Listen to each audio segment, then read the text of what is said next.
Hello everyone, welcome back to this channel. I'm Diksha. So as you know that we are dealing with the chapter Contemporary South Asia. In this chapter we are done with Bangladesh.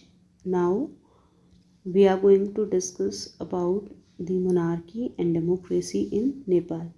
Right, so this will be our next topic. Let's start. So basically if you talk about Nepal तो नेपाल एक Hindu country, एक Hindu kingdom रहा है past में, and उसके बाद constitution monarchy वहाँ पर रही है मॉडर्न पीरियड में बहुत लंबे टाइम पीरियड तक. लेकिन इस टाइम पीरियड में ना बहुत सारी पॉलिटिकल पार्टीज़ और कॉमन पीपल जो नेपाल के हैं वो हमेशा ही चाहते हैं गवर्नमेंट को ज़्यादा ओपन करना और कहीं ना कहीं रिस्पॉन्सिव सिस्टम बनाना गवर्नमेंट का.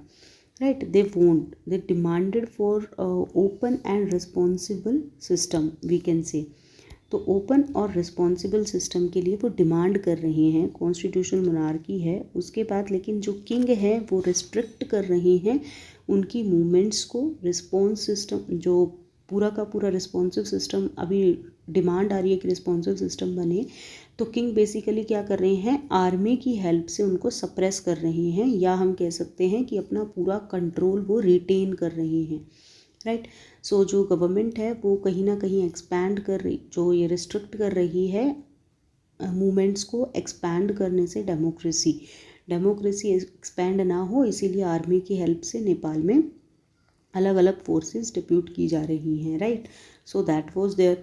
बट यहाँ पर क्या होता है कि बहुत लंबे टाइम पीरियड के बाद ना बहुत ही स्ट्रॉन्ग, क्योंकि ये मूवमेंट है प्रो डेमोक्रेटिक मूवमेंट है, काफ़ी स्ट्रॉन्ग है, तो इसीलिए यहाँ पर क्या होता है कि जो राजा है, जो किंग है, वो कहीं ना कहीं अभी क्या सोच लेता है कि हमें कहीं ना कहीं इस डिमांड को एक्सेप्ट कर लेना चाहिए. सो फाइनली 1990 जो नेपाल के किंग हैं वो एक्सेप्ट कर लेते हैं. Right, in wake of a strong pro democracy movement. तो ये प्रो डेमोक्रेसी मूवमेंट को मान लेते हैं उसके बाद. लेकिन ये जो डेमोक्रेटिक मूवमेंट है ना, इसके बाद कहीं कहीं पर बहुत ही छोटी छोटी गवर्नमेंट बनी है, डेमोक्रेटिक गवर्नमेंट, बट उनका जो फ्यूचर रहा है वो काफ़ी अच्छा रहा नहीं है. या हम कह सकते हैं कि यहाँ पर जो कॉन्स्टिट्यूशनल मोनार्ची है वो बेसिकली, या फिर डेमोक्रेटिक गवर्नमेंट जो है, जो डेमोक्रेटिक गवर्नमेंट है उसका करियर काफ़ी शॉर्ट और काफ़ी ट्रबल्ड रहा है.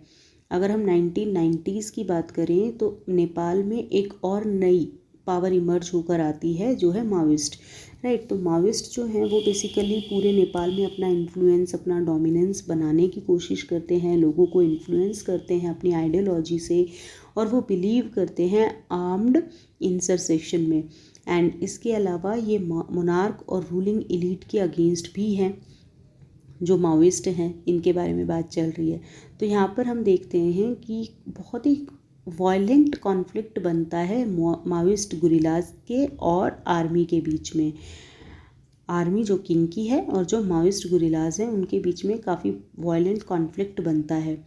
देन हम देखते हैं कि कुछ टाइम तक नेपाल में ना एक ट्रायंगुलर स्ट्रगल रहता है, क्योंकि अभी हमने बोला कि यहाँ पर किंग था, तो पहले यहाँ पे हो गया किंग, और किंग के बाद यहाँ पर जो दूसरी पार्टी है वो आपकी है डेमोक्रेट्स,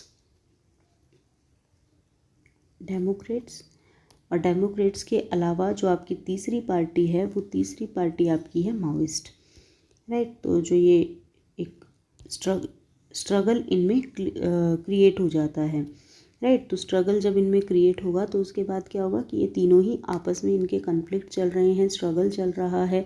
सो बेसिकली 2002 में फाइनली जो किंग हैं वो अबॉलिश कर देते हैं पार्लियामेंट को. अभी इन्होंने 1990s में एक्सेप्ट की थी डिमांड, और हमने अभी अभी डिस्कस किया कि बहुत ही शॉर्ट और ट्रबल्ड करियर रहा है डेमोक्रेटिक गवर्नमेंट का नेपाल में. तो 2002 में जो किंग हैं वो अबॉलिश कर देते हैं पार्लियामेंट को और डिसमिस कर देते हैं गवर्नमेंट को.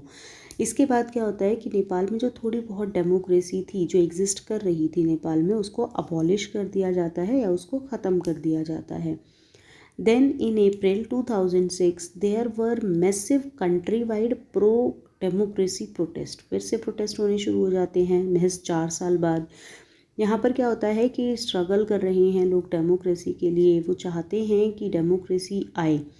क्लियर. तो अब यहाँ पर क्या हो रहा है, यहाँ पर बेसिकली जो रिस्टोर करना चाहते हैं वो हाउस ऑफ रिप्रेजेंटेटिव्स को, जो कि डिज़ोल्व हुआ था 2002 में। 2002 में जो पार्लियामेंट थी उसी पार्लियामेंट को ये दोबारा लाना चाहते हैं।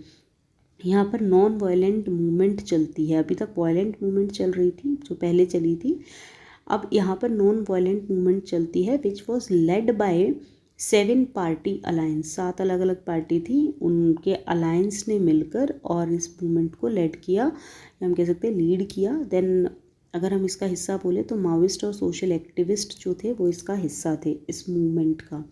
देन नेपाल का जो ट्रांजिशन है ना डेमोक्रेसी की तरफ, ये 2006 से इनिशिएट होता है, और 2006 से इनिशिएट होने के बाद फाइनली 2008 में नेपाल 240 साल पुरानी मोनार्ची को अबॉलिश करके फेडरल डेमोक्रेटिक रिपब्लिक बनाता है, राइट। तो फेडरल डेमोक्रेटिक रिपब्लिक यहाँ पर बनाई जाती है 2008 में finally. So this is what is there in this chapter about Nepal.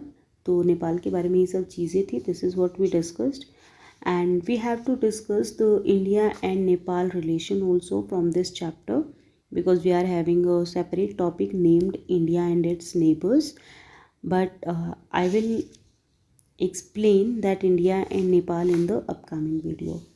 So thank you so much for watching. Stay tuned.